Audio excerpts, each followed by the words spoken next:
ne kai da kake zuwa ka haɗa wannan kitimurmurar ana zaune lafiya a ce hibba ka sa a yi rubutu a kaza inda ne ya zo a wannan lokacin wallahi sai ka fita daga cikin garin Kano tsirara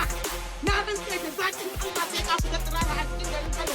Assalamu alaikum warahmatullahi wabarakatuh. Zan yi magana ne ko kuma yi jan hankali ga waɗanda suke goyon bayan abin da ya kai. Wannan maganar banza ce abin da duk mutum mai hankali idan ya ji maganar da mai gaji sai ya yi Allah wadarai akan abin da ke don uwarta tana tunanin cewa ana jin tsoronta ne don uwarta da mata sake a Kaduna ce wannan abin kwaran kwatsa sai mun yanka dukkan gidan ya kone a ce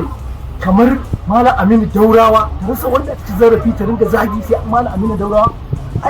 ai Malam Aminu Daurawa ba mutum bane wanda za ta yaddar ko kuma mutum bane wanda za ta zo tana aibantawa ko kuma tana kushi a kansa ba.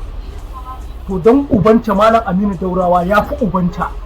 ya fi uwarta na rantse da Allah jalice ne ni a rayuwata ma na tsani murja kuma duk wanda baya fushi akan abin da murja ta aikata na rantse da Allah shi kanshi dan iska ne. Dole idan lokacin faɗan gaskiya yi mu gaya ma juna mu gaskiya kafin lokacin da za a nuna gaskiyar ba ta da amfani. In harkar midiya ne mu muna harkar midiya ne kuma muna ganin darajar ma to wallahi bari ga muku ta magana da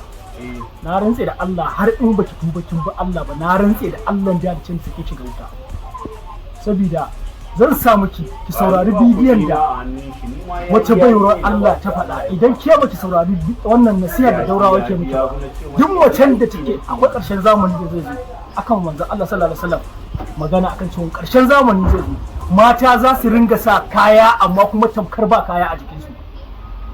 sannan kuma zai iya yiwuwa cewa ke maganan da Malam Aminu Daurawa gaya miki don uwarki mai wani irin shiga ne ba ta yi ko shiga da kika yi na barge ɗinki don uwarki ba iska wace ke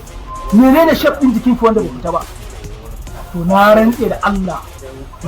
Allah duk wata tsinannen macen da take harkar TikTok idan ba ta ringa rufe nonuwan ta bai ta ci uwan mamata in Allah ya da in ba ku gyara ba wallahi duk wuta za ku tafi saboda faɗar annabi ce Malam Aminu Daurawa faɗa muku kun ce wai kaza da kaza ya sa muku ido ko menene to wallahi da aka nuna kike wannan abu to sai kin ci uwarki sai kin tabbatar da mu Daurawa mutum ne mai muhimmanci a gare ni kuma wallahi sako na nan zuwa